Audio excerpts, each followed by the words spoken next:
नमस्कार. कालच्या तासाला आपण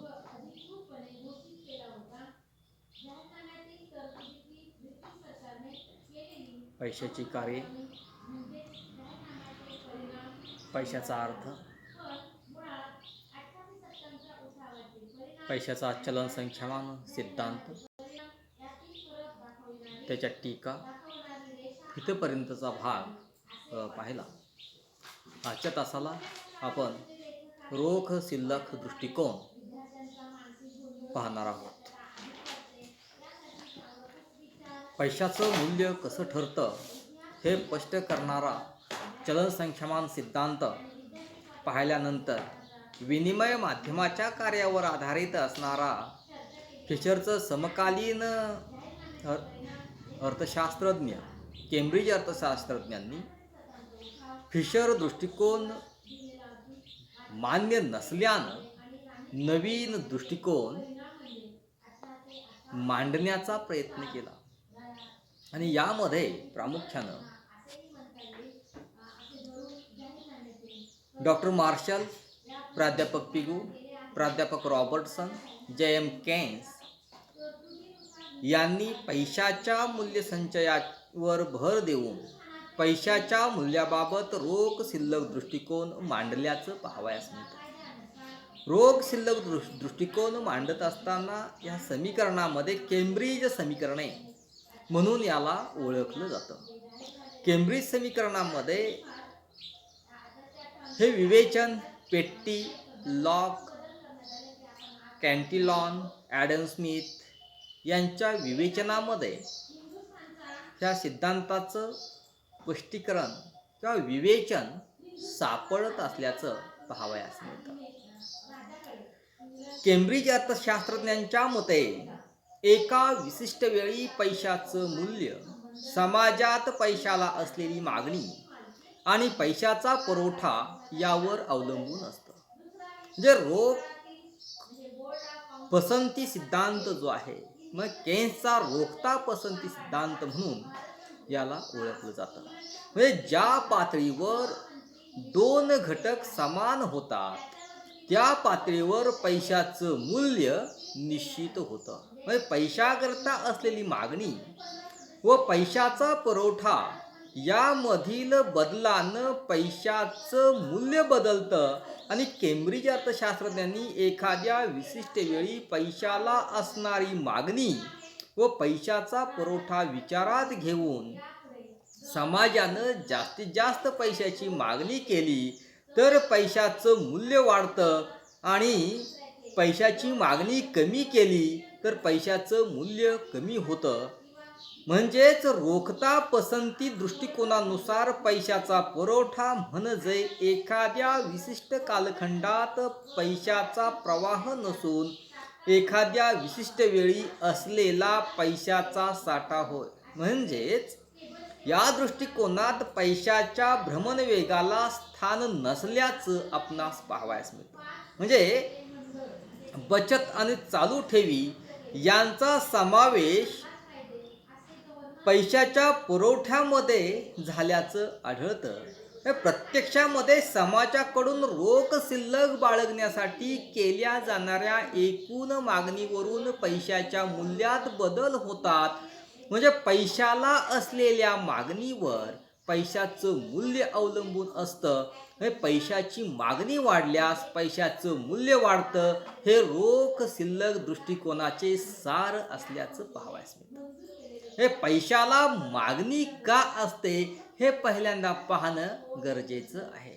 हे केम्ब्रिज अर्थशास्त्रज्ञांच्या मतानुसार लोक मूल्य संचयासाठी आपल्याजवळ रोख रक्कम बाळगतात. म्हणजे समाजाची पैशासाठी असलेली एकूण मागणी म्हणजे एखाद्या विशिष्ट वेळी सर्व व्यक्तींजवळ शिल्लक ठेवली गेलेली रोख रक्कम होय.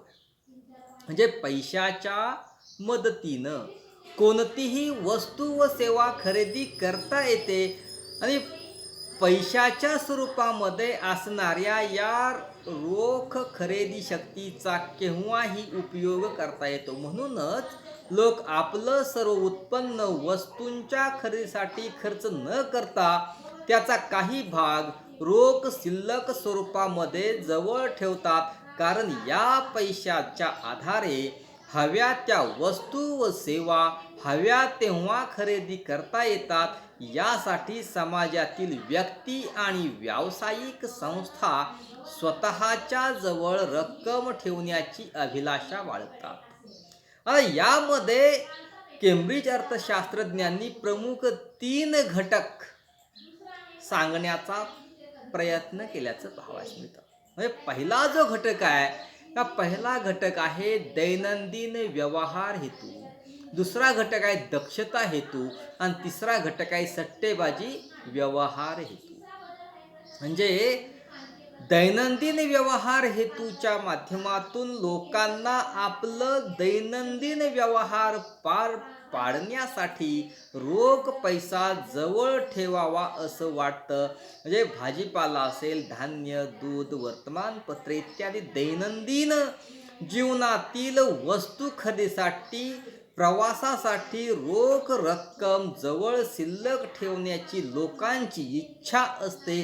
त्याला दैनंदिन व्यवहार हेतू या नावानं ओळखलं जातं. दक्षता हेतू म्हणजे रोजच्या जीवनात अनपेक्षितपणे निर्माण होणाऱ्या अडचणी दूर करण्यासाठी लोक रोख रक्कम शिल्लक स्वरूपामध्ये जवळ ठेवतात. म्हणजे आजारपण असेल, सण समारंभ, हंगामी बेकारी असेल, अडचणींवर मात करण्यासाठी ही रक्कम स्वतःजवळ ठेवली जाते. आणि तिसरा जो घटक आहे सट्टेबाजी व्यवहार हेतू, म्हणजे बदलत्या परिस्थितीचा फायदा घेण्यासाठी काही रक्कम रोख स्वरूपामध्ये स्वतःजवळ बाळगणं. समजा एखाद्या वस्तूच्या किमती कमी झाल्या, वस्तू खरेदी करण्यासाठी रोख पैसा जवळ असणं आवश्यक असतं आणि किमती कमी झाल्यानंतर त्या वस्तू खरेदी करून पुन्हा महाग झाल्यानंतर विकून त्याचा फायदा मिळवण्याचा प्रयत्न केला जातो. हा सट्टेबाजी व्यवहार हेतू या नावानं ओळखलं जातं. म्हणजे वरील 3 घटकांचा जर आपण विचार केला तर ह्या वरील 3 घटकांमध्ये केन्सनं रोखतेची अभिलाषा असं म्हटलेलं आहे. म्हणजे दैनंदिन व्यवहार हेतू, दक्षता हेतू आणि सट्टेबाजी व्यवहार हेतू या 3 घटकांना अभिलाषा, रोखतेची अभिलाषा या नावानं ओळखलं जातं. म्हणजे लोकांकडून रोख पैसा जवळ ठेवण्याची मागणी किती येईल, हे लोकांच्या उत्पन्न प्राप्त करण्याचा कालावधी किती असेल यावर अवलंबून असते. म्हणजेच व्यक्तीला एखादा उत्पन्न मिळवल्यानंतर परत एका वर्षानंतर उत्पन्न मिळणार असेल तर जास्तीत जास्त रक्कम जवळ ठेवावी लागते. त्यालाच आपण दैनंदिन व्यवहार हेतू, दक्षता हेतू आणि सट्टेबाजी व्यवहार हेतू या नावानं ओळखतो. म्हणजे ही रक्कम जी आहे ती कमी जास्त स्वतःजवळ ठेवून पैशाची मागणी कमी जास्त करून रोखतेची मागणी, राष्ट्रीय उत्पन्नाचं विभाजन, तेजी मंदी, लोकसंख्या, व्यक्ती आणि संस्थांच्या उद्योगांचं स्वरूप, व्यवहार पूर्ण करण्याची पद्धती, वस्तूंचं मूल्य, व्यावसायिक वातावरण इत्यादी घटकावर ही रोख शिल्लक अवलंबून असल्याचं पाहावयास मिळतं. म्हणजे लोकांची रोख पैशाची मागणी ही नेहमीच वस्तू व सेवा याच्या खरेदीसाठी असेलच असं म्हणता येत नाही. म्हणजे प्रत्यक्षात सर्वसामान्यतः लोकांकडून रोख पैशाची मागणी विशिष्ट काळासाठी असेल. तो कालावधी 1 दिवसाचा, 1 आठवड्याचा, 1 वर्षाचा देखील असू शकेल. म्हणजे यामध्ये विशिष्ट काळात जेवढ्या वस्तू व सेवा हव्या असतील तेवढ्या भाग खरेदी करण्यासाठी आवश्यक असणाऱ्या पैशाकरता लोकांची मागणी असते. अर्थशास्त्रज्ञ मार्शल यांच्या मताप्रमाणे समाजाद्वारे ठेवल्या जाणाऱ्या अशा रोख रकमेचा परिणाम राष्ट्रीय उत्पन्नाचा एक भाग असतो, कारण एकूण चलन पुरवठ्याचा फक्त काही भागच लोक वस्तू व सेवांवर खर्च करतात आणि बाकीचा रोख स्वरूपामध्ये स्वतःजवळ बाळगतात. तर केम्ब्रिज अर्थशास्त्रज्ञांनी पैशाच्या मूल्याबाबत रोख शिल्लक दृष्टिकोन स्पष्ट करताना पैशाच्या मागणीचा व्यवहार हेतू, दक्षता हेतू विचारात घेतला असून सट्टेबाजीचा हेतू विचारात घेतलेला नसल्याचं पाहावयास मिळतं. नाही, प्रत्यक्षात पैशाचा पुरवठा कायम राहिला तर विशिष्ट वेळी समाजानं आपल्या जवळ रोख शिल्लक किती ठेवली आहे यावर पैशाचं मूल्य अवलंबून असतं.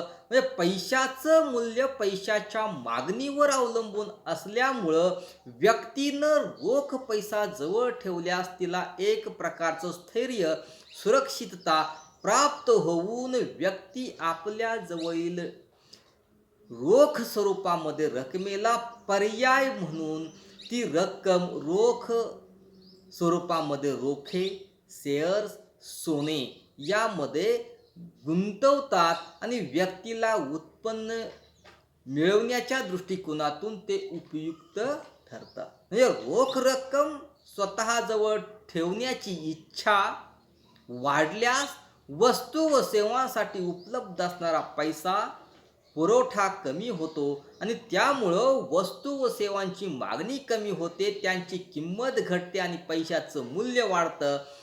या उलट परिस्थितीमध्ये लोकांनी कमी रक्कम रोख स्वरूपामध्ये स्वतःजवळ ठेवल्यास खर्च वाढतो, वस्तू व सेवांची मागणी वाढते आणि त्यांच्या किमती वाढतात आणि पैशाचं मूल्य घटत जातं.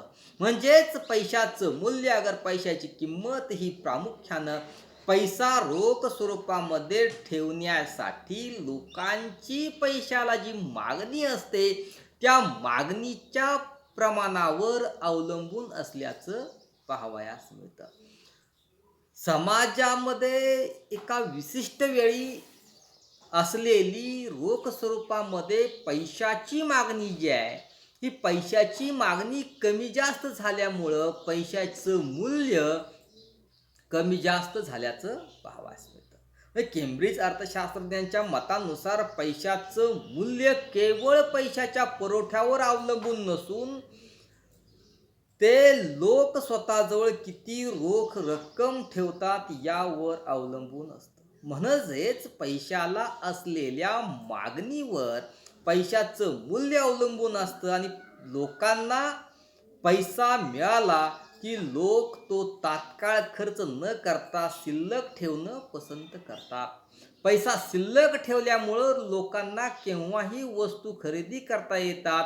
समाजाकडून पैशाची मागणी का केली जाते यासाठी 3 घटक केम्ब्रिज समीकरणामध्ये सांगितले जातात. आता केम्ब्रिज समीकरणामध्ये डॉक्टर मार्शल, प्राध्यापक पिगू, प्राध्यापक रॉबर्टसन, लॉर्ड केन्स यांनी पैशाच्या मूल्यासंबंधीचा रोख शिल्लक दृष्टिकोन स्पष्ट करण्यासाठी वेगवेगळी समीकरणे मांडली आणि त्याचा केम्ब्रिज समीकरणे म्हणून पुढे उल्लेख आल्याचं पाहावयास मिळतं. डॉक्टर मार्शल यांचं जे समीकरण आहे यामध्ये M=KY.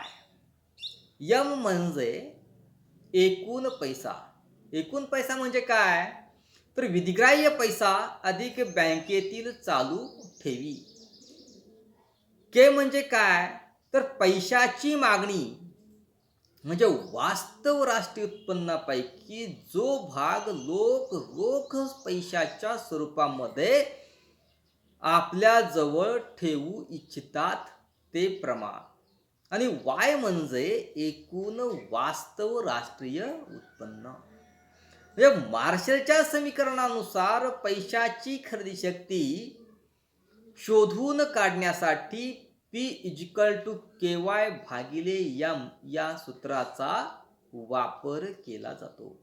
डॉक्टर मार्शलच्या मते पैशाचा पुरवठा कायम ठेवला तर रोख रक्कम ठेवण्याची लोकांची इच्छा बदलल्यास त्यांच्या किंमत पातळीवर परिणाम होतो आणि किंमत पातळीवर परिणाम झाल्यास वस्तूंच्या किमतीमध्ये त्याचा बदल चढ उतार आपणास आढळतो. आकडा 2. प्राध्यापक पिगू यांचं समीकरण. प्राध्यापक पिगू यांच्या समीकरणानुसार P=KY भागिले M. या समीकरणामध्ये P बरोबर पैशाची खरेदी शक्ती किंवा पैशाचं मूल्य, M बरोबर विधिग्राह्य पैसा, R बरोबर एकूण वास्तव राष्ट्रीय उत्पन्न, K बरोबर पैशाची मागणी. आता पैशाची मागणी म्हणजे काय तर वास्तव राष्ट्रीय उत्पन्नापैकी जो भाग रोख शिल्लक स्वरूपामध्ये लोक आपणाजवळ ठेवू इच्छितात ते प्रमाण. प्राध्यापक पिगू यांनी आपल्या समीकरणात M पेक्षा K वर अधिक भर दिला, कारण पिगू यांच्या मते लोक रोख पैसा शिल्लक रकमेच्या स्वरूपामध्ये जवळ ठेवण्यासाठी पैशाची जी मागणी करतात त्यावर पैशाचं मूल्य अवलंबून असतं. म्हणजे त्यामध्ये प्रामुख्यानं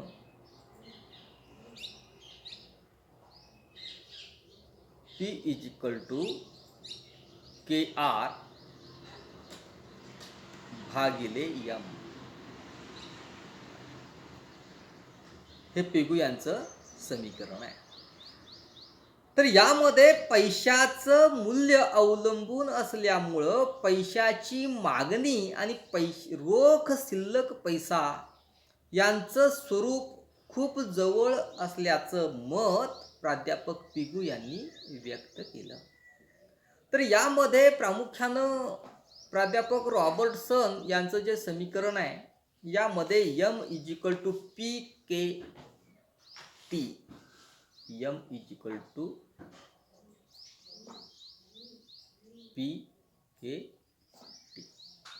आता यामध्ये P=M भागिले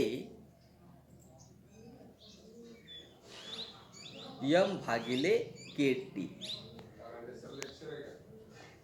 या समीकरणात P बरोबर किंमत पातळी, M बरोबर पैशाचा पुरवठा, K बरोबर पैशाची मागणी आणि T वस्तू व सेवांची संख्या. म्हणजे रॉबर्टसन यांच्या मते पैशाचा पुरवठा कायम राहून पैशाच्या मागणीत बदल झाला तर किमतीत बदल होईल. याचाच अर्थ पैशाच्या मागणीवर पैशाचं मूल्य अवलंबून असतं. त्यांच्या मते पैशाची मागणी पैशाच्या मूल्य संग्रहणाच्या कार्यासाठी केली जाते. लॉर्ड केन्स यांचं समीकरण. यामध्ये N=PK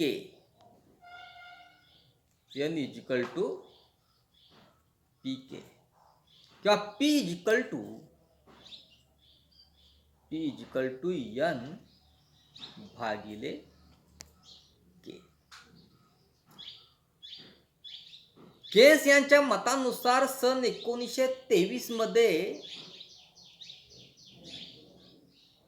त्यांनी जो ग्रंथ लिहिला त्या ग्रंथामध्ये या समीकरणाचा वापर केल्याचं पाहावयास मिळतं. N=PK म्हणजे P बरोबर N भागिले K आणि त्यानंतर P=N.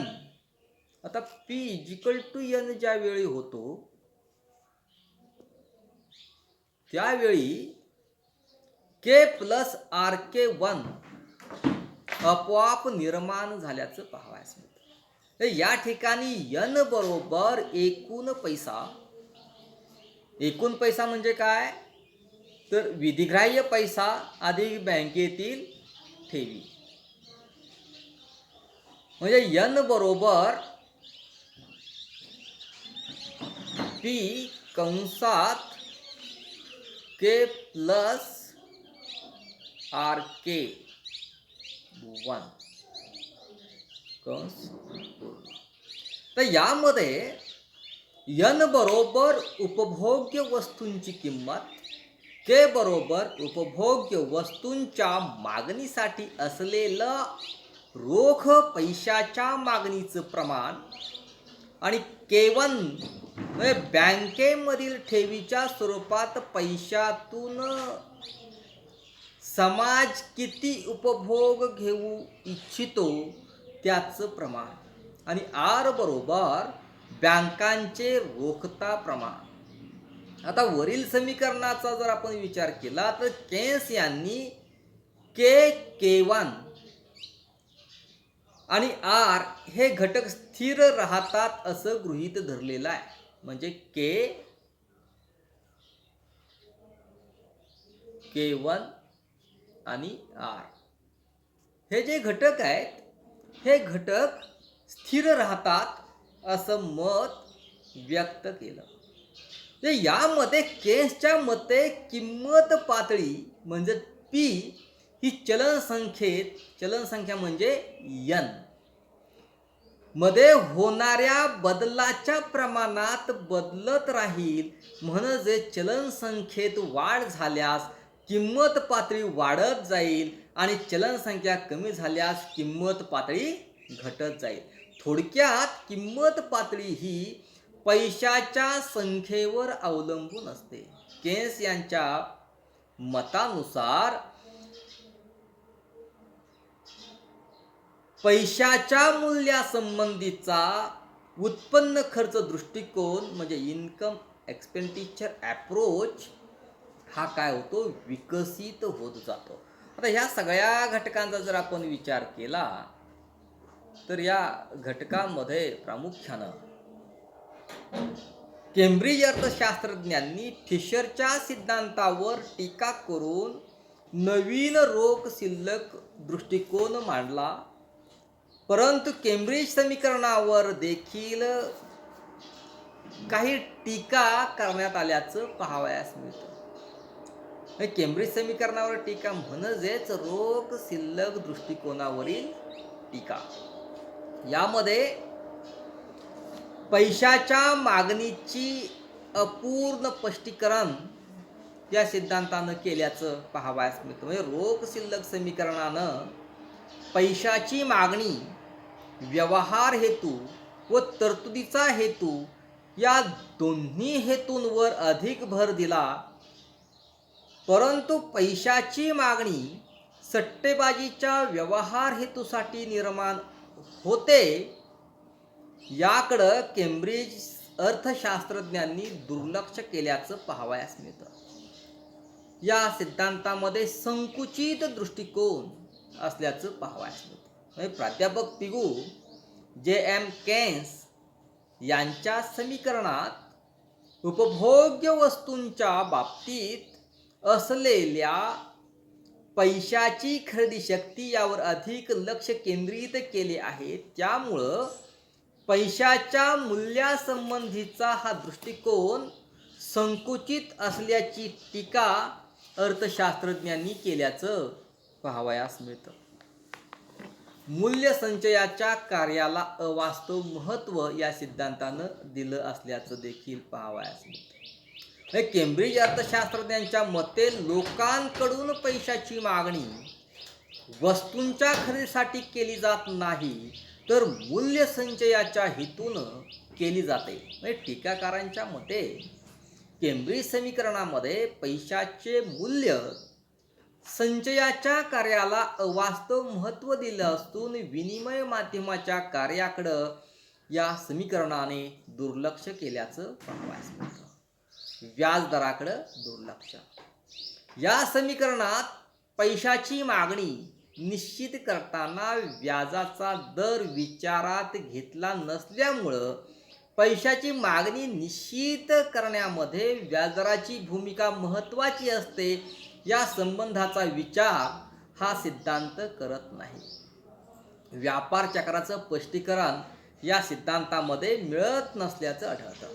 हे केम्ब्रिज समीकरणात व्यापार चक्राचं स्पष्टीकरण केलं नसल्यामुळं तेजीच्या किंवा मंदीच्या कालखंडात वस्तूंच्या किमतीमध्ये चढउतार का होतात याचं समाधानकारक स्पष्टीकरण या सिद्धांतात मिळत नाही.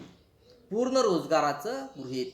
या सिद्धांतात पूर्ण रोजगाराची अवस्था गृहीत धरली असून केन्स यांनी पूर्ण रोजगाराचं हे गृहीत खरं ठरत नाही ही गोष्ट मान्य केली, म्हणून केन्स यांनी या सिद्धांताचा त्याग करून पैशाच्या मूल्यासंबंधीचा उत्पन्न खर्च दृष्टिकोन मान्य केल्याचं पाहावयास मिळतं. म्हणजे भ्रमणवेगाकडे दुर्लक्ष. केम्ब्रिज अर्थशास्त्रज्ञांनी पैशाच्या भ्रमणवेगाकडे दुर्लक्ष केलं. या सिद्धांतात पैशाच्या मूल्यातील बदलाचं अचूक स्पष्टीकरण त्यांनी दिलं नसल्याचं पाहावयास मिळतं. म्हणजे प्रत्यक्षात वास्तव राष्ट्रीय उत्पन्न मोजण्यासाठी केम्ब्रिज समीकरण अवास्तव राष्ट्रीय उत्पन्नाची संकल्पना मांडत असल्याचं पाहावयास मिळतं. म्हणजे राष्ट्रीय उत्पन्नाची मोजणी करणं अत्यंत कठीण असतं. राष्ट्रीय उत्पन्न मोजण्यात अनेक प्रकारच्या अडचणी निर्माण होतात आणि त्यामुळं वास्तव राष्ट्रीय उत्पन्नाची संकल्पना स्पष्ट करण्यासाठी हा सिद्धांत असमर्थ ठरतो. म्हणजे वस्तूंचे अधिक स्पष्टीकरण या सिद्धांतामध्ये मिळत नसल्यामुळं स्थिर घटक जे आहेत हे केम्ब्रिज समीकरणामध्ये गतिशील अर्थव्यवस्थेत अनेक घटकांमुळे बदल होतात याकडं या सिद्धांतानं दुर्लक्ष केल्याचं पाहावयास मिळतं. हे प्रत्यक्षामध्ये या संबंधीचा विचार या सिद्धांतामध्ये झाला नसल्याचं पाहावयास मिळतं. असं असलं तरी देखील केम्ब्रिज समीकरणे जी आहेत हे अर्थशास्त्रातील एक महत्त्वाचा भाग असून त्याचा स्थूल अर्थशास्त्राचा अभ्यास करताना ते उपयुक्त ठरतं यात मात्र शंका नाही. पुढचा घटक जो आहे किंमत निर्देशांक. किंमत निर्देशांक यामध्ये साधा आणि भारान्वित किंमत निर्देशांक या संदर्भामध्ये आपण चर्चा करणार आहोत. पैशाचं मूल्य पैशाच्या खरेदीशक्तीवरून ठरतं, म्हणून पैशाचं मूल्य वस्तू आणि सेवांच्या किमतीवर अवलंबून असतं. म्हणजेच पैशाचे मूल्य किंमत पातळीचा व्यस्त प्रमाणामध्ये बदलतं. म्हणजे विशिष्ट कालखंडात वस्तूच्या किमतीत झालेल्या बदलामुळं देशातील उत्पादन, उत्पन्न, खर्च, रोजगार इत्यादी घटकावर परिणाम होत असतो. त्यामुळं पैशाच्या मूल्यात होणाऱ्या बदलांचं मापन करण्यासाठी किंमत निर्देशांक वापरणं आवश्यक ठरतं. किंमत निर्देशांकाचा अर्थ. निर्देशांकाला सूचक अंक असंही म्हटलं जातं. म्हणजे प्रत्येक उपभोक्त्याला आपल्या उत्पन्नाच्या संदर्भात आणि त्याला आवश्यक वाटणाऱ्या वस्तूंच्या संदर्भात पैशाचं मूल्य महत्त्वाचं वाटत असतं. त्यामुळं पैशाचे निरपेक्ष मूल्य उपयुक्त ठरत नाही.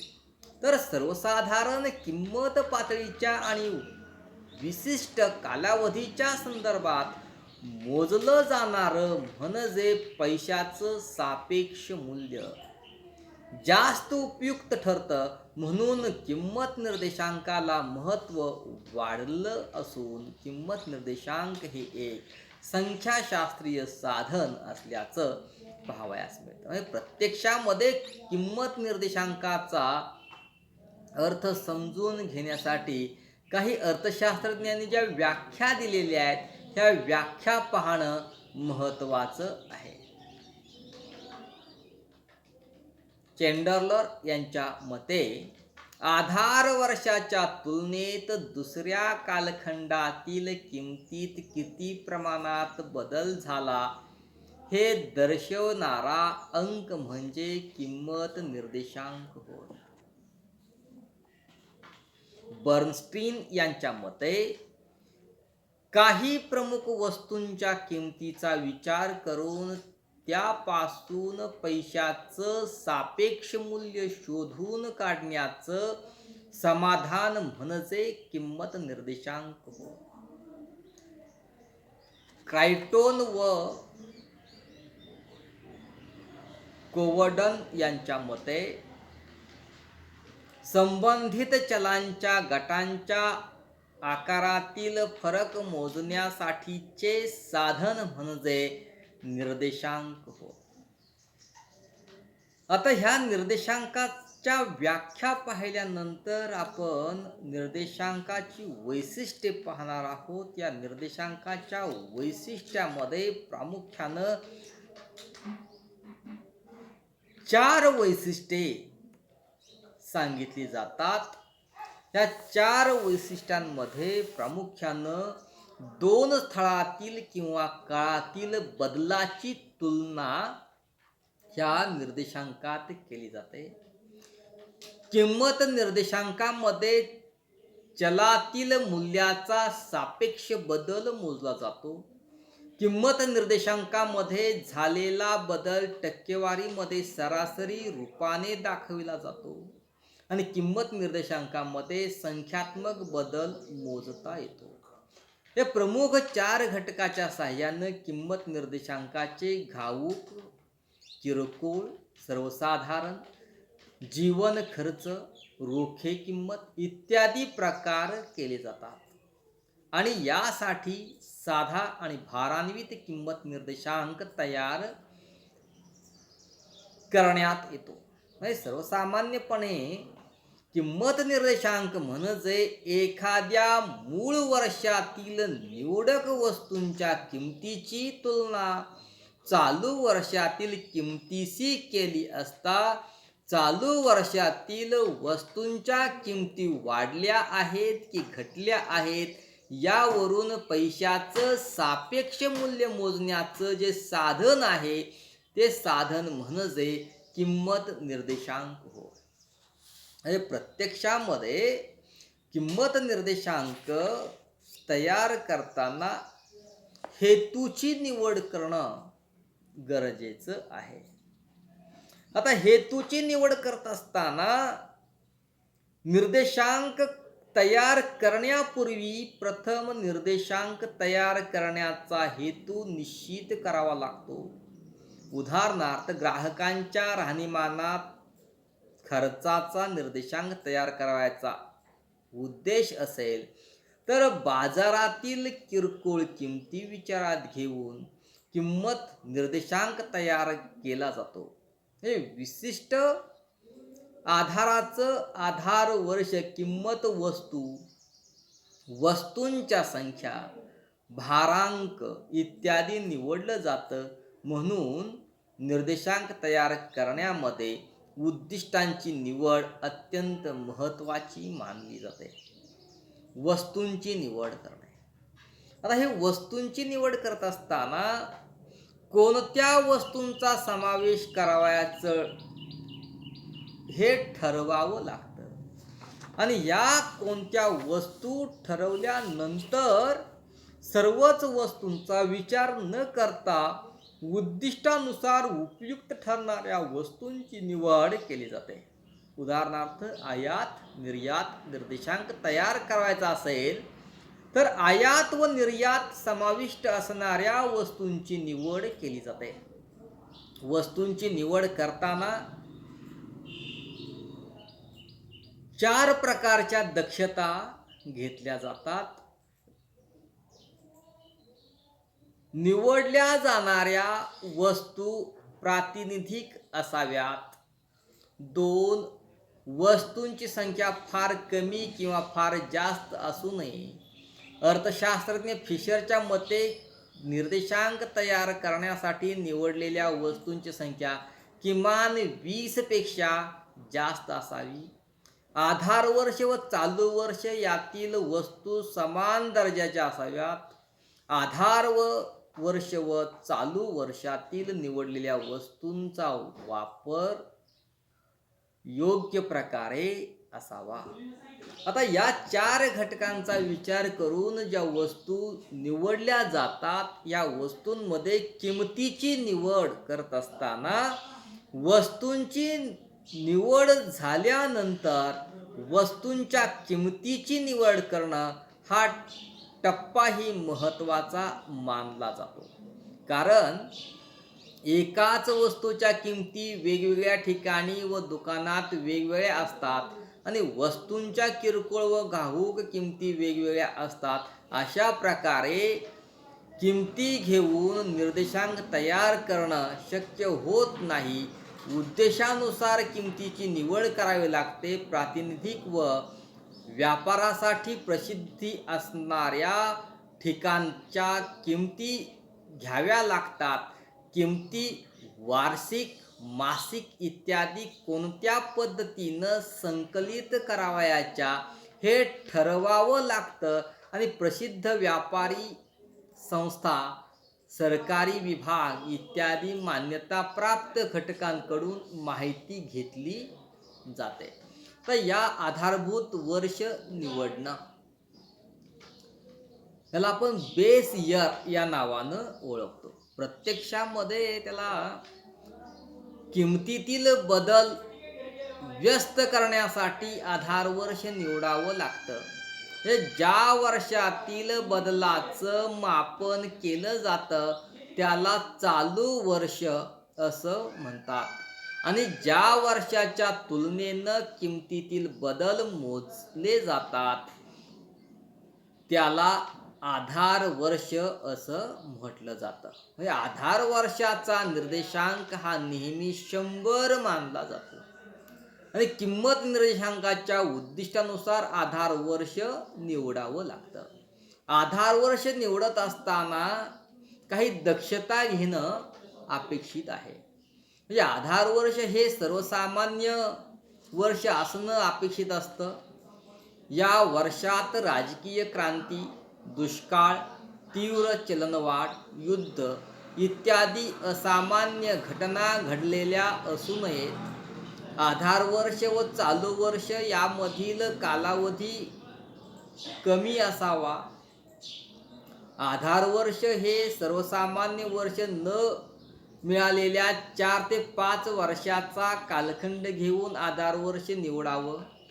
निश्चित आधार वर्ष पद्धतीत वस्तूच्या किमती सर्व कालखंडात स्थिर असाव्यात. मात्र साखळी आधार वर्ष पद्धतीत या वर्षातील मागील वर्षातील किमतीशी निगडीत सांगड घालणं अपेक्षित असतं. भारांक देणं निर्देशांक तयार करण्यासाठी ज्या वस्तू घेतल्या आहेत त्या वस्तू सारख्याच महत्त्वाच्या नसतात. यासाठी काही वस्तूंना खूप, काही वस्तूंना बरे तर काही वस्तूंना खूप कमी महत्त्व असतं. यासाठी वस्तूंच्या महत्त्वानुसार सारखेपणा आणण्यासाठी त्या वस्तूंना भारांक देणं आवश्यक असतं. या परिस्थितीनुसार भारांक किती द्यावा हे ठरवलं जातं. साधा निर्देशांकामध्ये सर्व वस्तूंना सारखाच भार दिलेला असतो. भारान्वित निर्देशांकामध्ये वस्तूंचं सापेक्ष महत्त्व लक्षात घेऊन भार कमी जास्त दिला जातो. भार देण्याच्या 2 पद्धती आहेत, त्या म्हणजे स्पष्ट भार आणि अंतर्भूत भार. आता स्पष्ट भारांमध्ये विविध घटकांच्या महत्त्वाचं स्पष्टीकरण अनुभवानं निर्देशांकात भार दिला जातो. तर अंतर्भूत भारांकामध्ये वस्तूंचा भार निर्देशांकात 2दा समाविष्ट केला जातो. भार देताना उत्पादनाचं प्रमाण आणि वस्तूंची किंमत याचा विचार केला जातो. तसेच भार स्थिर ठेवण्याचा किंवा अस्थिर ठेवण्याचा हेही ठरवावं लागतं. सूत्रांची निवड करत असताना आकडेवारीवरील निर्देशांकात वेगवेगळ्या सूत्रांचा वापर केला जातो. सूत्रांची निवड निर्देशांक तयार करण्याच्या हेतूंवर अवलंबून असते, तसंच उपलब्ध साधन सामग्रीवर अवलंबून असते. म्हणजे सैद्धांतिकदृष्ट्या फिशरची पद्धती निर्देशांक तयार करण्यासाठी आदर्श मानली जाते, परंतु व्यावहारिक दृष्टिकोनात यात काही मर्यादा असल्यामुळं सरासरी काढण्यासाठी अंकगणित मध्य पद्धत, गणित मध्य पद्धत आणि भूमिती मध्य पद्धती अशा पद्धती वापरल्या जातात. अशा प्रकारचं निर्देशांक तयार करण्याच्या पद्धती किंवा टप्पे अभ्यासल्यानंतर प्रत्यक्षात साधा निर्देशांक आणि भारान्वित निर्देशांक तयार करण्याची जी पद्धती स्पष्ट केली जाते, त्या निर्देशांक काढण्याची पद्धती जी आहे त्याला आपण साधा निर्देशांक या नावानं ओळखतो. म्हणजे सिंपल इंडेक्स नंबर. याला सरळ निर्देशांक असंही म्हटलं जातं. साधा निर्देशांक ही सर्वात साधी व सोपी पद्धती आहे. साधा किंमत निर्देशांक काढताना प्रथम चालू वर्षातील विविध वस्तूंच्या एकूण किमतीला मूळ वर्षातील विविध वस्तूंच्या एकूण किमतीनं भागलं जातं आणि येणाऱ्या भागाकाराला 100नं गुणलं जातं. हे जर आपण सूत्ररूपानं पाहिलं तर किंमत तौलनिक किंवा सेकडा स्वरूपामध्ये म्हणजे सिंपल इंडेक्स नंबर बरोबर चालू वर्षातील किंमत भागिले मूळ वर्षातील किंमत गुणिले 100.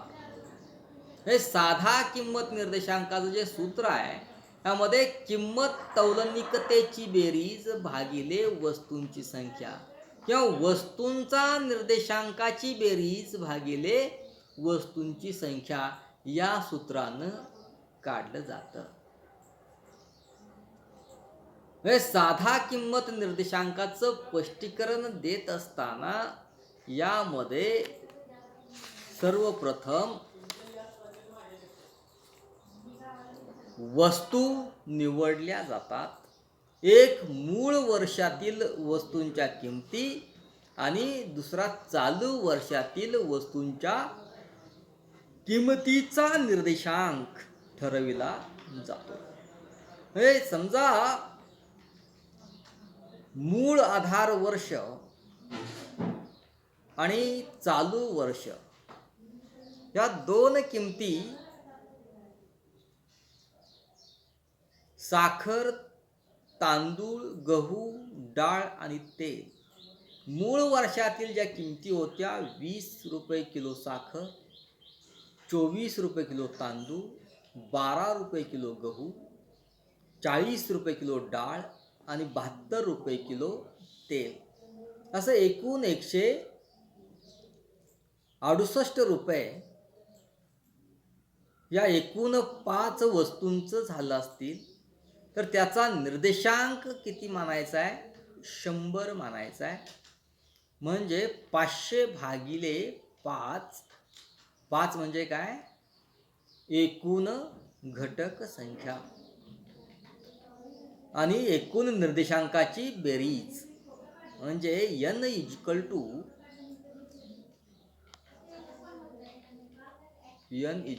टू समेशन n भागिले x. आता यामध्ये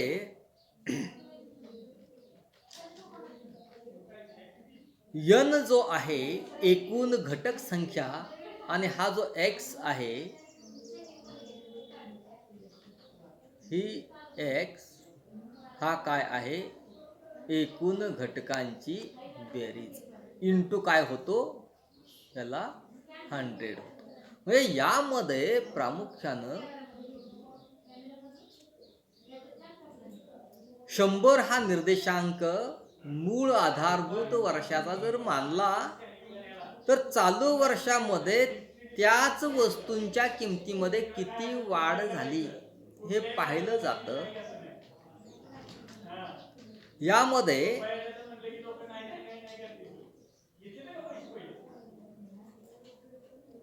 साखर 30 रुपये किलो, तांदूळ 36 रुपये किलो, गहू 30 रुपये किलो, डाळ 80 रुपये किलो आणि तेल 90 रुपये किलो. असं जर आपण मानलं तर ह्याची बेरीज 266 येईल. आता चालू वर्षाचा निर्देशांक जो आहे यामध्ये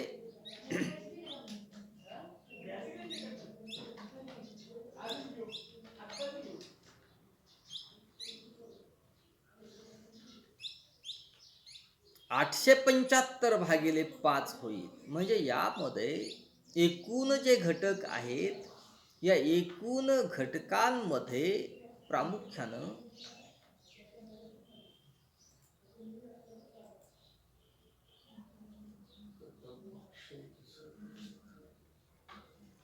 किमतीशी तुलना जर केली तर किंमत निर्देशांकात 1.5 पटीपेक्षा अधिक वाढ झाल्याचं आपणास आढळतं. म्हणजे प्रत्यक्षामध्ये किमतीत 2.25 पटीनं वाढ झाली याचा अर्थ पैशाच्या मूल्यात तेवढ्याच प्रमाणामध्ये घट झाली असल्याचं पाहावयास मिळतं. साधा निर्देशांकामध्ये काही दोष सांगितले जातात. यामध्ये सर्वच वस्तूंना सारखेच महत्त्व दिलेलं जातं. वस्तूंच्या किमतीतील बदलाचा सारखाच प्रभाव ह्या निर्देशांकावर पडतो. वस्तूंच्या सापेक्ष महत्त्वाला स्थान दिलेलं नसतं. किंमत पातळीत झालेल्या बदलांची योग्य कल्पना येत नाही. असं दोष दूर करण्यासाठी भारांकित निर्देशांक तयार केला जातो. आता भारांकित निर्देशांक तयार करत असताना यामध्ये उपभोगातील प्रत्येक वस्तूवर एकूण उत्पन्नापैकी किती खर्च होतो हे पाहिलं जातं. उदाहरणार्थ तांदूळ आणि साखर यांच्यावर उत्पन्नापैकी तांदळावर 25%, साखरेवर 5% खर्च होत असेल तर साखरेला भारांक 1 दिला तर तांदळाला भारांक 5 दिला जाईल. यामध्ये वस्तूंच्या उपभोगातील सापेक्ष महत्त्वाला स्थान दिलं जातं. म्हणून साध्या निर्देशांकातील दोष दूर करण्यासाठी मदत होते. एकूण उपभोगात वस्तूंचं मूल्य ठरवून भारांकित निर्देशांकात भार दिले जातात. म्हणजे किंमत निर्देशांकाला त्या वस्तूच्या भारानं गुणलं जातं. अशा प्रकारे मिळालेल्या सर्व वस्तूंच्या गुणफलाची बेरीज करून त्याला वस्तूंच्या भाराच्या बेरजेने भागले जाते.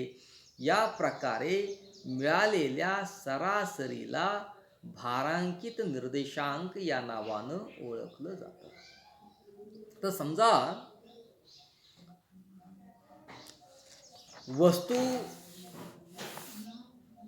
साखर, तांदूळ, गहू, डाळ आणि तेल एकूण 5 वस्तू आपण पाहणार आहोत. 5 वस्तूंची किंमत प्रति साखर 20 रुपये, तांदूळ 24 रुपये, गहू 12 रुपये, डाळ 40 रुपये आणि तेल 72 रुपये. ह्या त्या वस्तूंच्या किमती आहेत.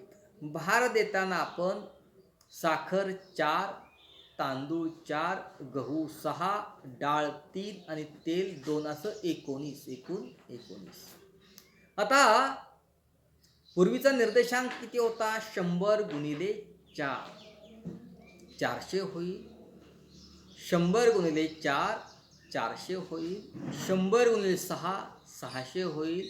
100 गुणिले 3 300 होईल आणि 100 गुणिले 2 200 होईल. असं 1900 हा निर्देशांक येईल. चालू वर्षाच्या जर किमती पाहिल्या तर साखर 30 रुपये, तांदूळ 36 रुपये, गहू 30 रुपये, डाळ 80 रुपये आणि तेल 90 रुपये. आता यामध्ये 150 जो निर्देशांक होता, हा 150 गुणिले 4 बरोबर 600, 150 गुणिले 4 बरोबर 600, 250 गुणिले 6 बरोबर 1500, 200 गुणिले 3 बरोबर 600 आणि 125 गुणिले 2 बरोबर 250. याची बेरीज जी आहे समेशन एक्स हा 3550 येईल. म्हणजे आधार वर्षातील भारांकित निर्देशांक बरोबर 1900 भागिले 19. 19 काय आहे? एकूण भारांची बेरीज आहे. बरोबर किती येईल? 100 येईल. आणि 3550 भागिले 19. 19 काय आहे? भारांची बेरीज आहे, ती येईल 186.5. यामध्ये वस्तूंच्या दिलेल्या किमतीच्या आधारावर साधा किंमत निर्देशांक 175 होता, मात्र त्याच किमतीवर भारांकित निर्देशांक 186.50 आहे. म्हणून गहू आणि तांदूळ या वस्तूंवर जास्त भार दिलेला असल्यानं भारांकित निर्देशांक जास्त होऊन तो 186.50 झाल्याचं पाहावयास मिळतं. म्हणजे भारांकित निर्देशांकामध्ये देखील काही दोष किंवा मर्यादा दिसून आल्याचं पाहावयास मिळतं. म्हणजे प्रत्येक वस्तूचा भारांक शोधून काढणं कठीण असतं. प्रत्येक वस्तूवर उत्पन्नाचा किती टक्के खर्च होतो हे ठरवता येत नाही. त्या प्रत्येक वस्तूवर होणाऱ्या खर्चाचं प्रमाण सतत बदलत असतं. त्या एकाच प्रकारचं महत्त्व वेगवेगळ्या गटातील लोकांना वेगवेगळं वाटत असल्यानं भार देणं कठीण होतं. आणि या सर्व घटकांमुळं किंमत निर्देशांकाला महत्त्व प्राप्त झाल्याचं पाहावयास मिळतं.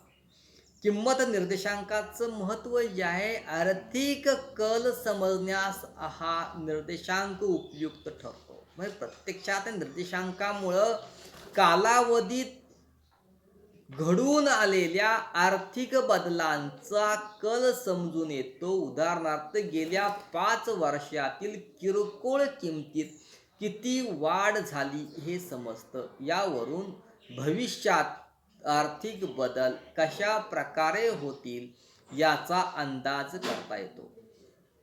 क्रयशक्तीतील बदल समजतात.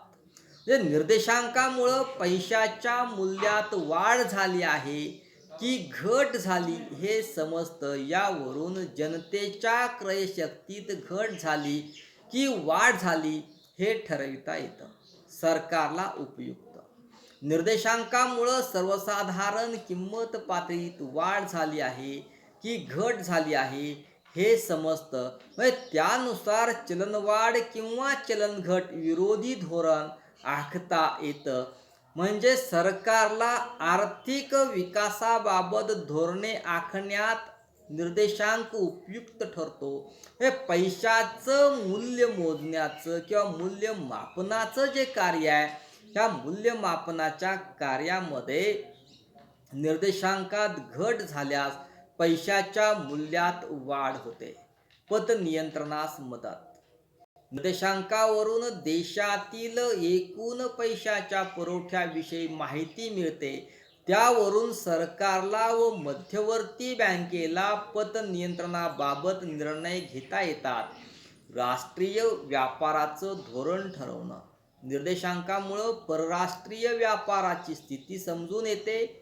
देशाला निर्यात किती अनुकूल असते हे समजतं. व्यापार तोल, व्यवहार शेष देशाला अनुकूल आहेत की प्रतिकूल आहेत याविषयी माहिती मिळते. यावरून विनिमय दरात स्थैर्य राखण्याच्या दृष्टीनं उपाय योजले जातात.